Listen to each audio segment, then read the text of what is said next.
हम मीनू झा गोर लगै छी अपने सबके। अपन माताजी आ मौसीजीके संग एकटा कोबर लऽ कऽ उपस्थित छी।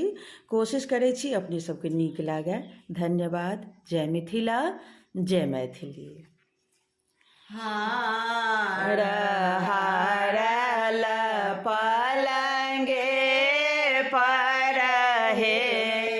कोठे घर को बर हार हारल पलंगे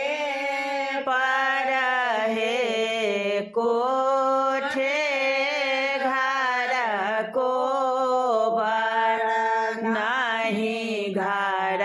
सासु नहीं घर ननदो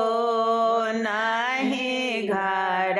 सासु नहीं घर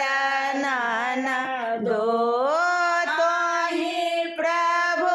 लेलहु चोराए हे कोठे घर को बर अहि प्रभु लेलहु चोराए हे कोठे घर को बर कौन रंग हार कौन रंग मोतिया कौन रंग हार छल कथी गोठल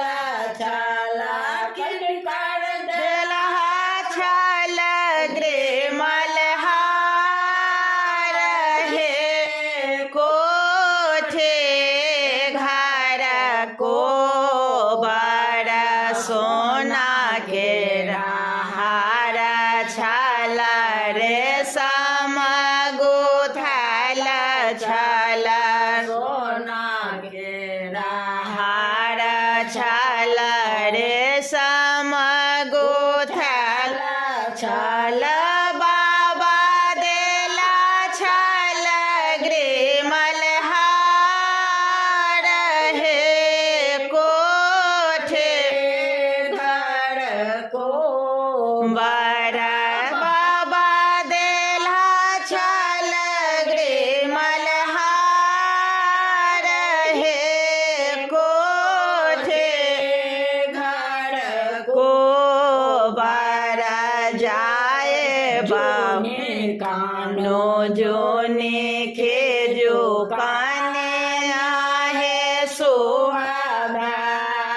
जोने कानो जोने के जो काने आहे सोहागा दे देवा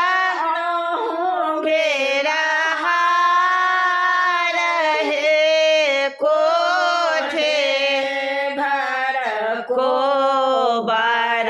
जाए मोरंग देश करब दोसर ब्याह जाए मोरंग देश करब दोसर ब्याह आनि देब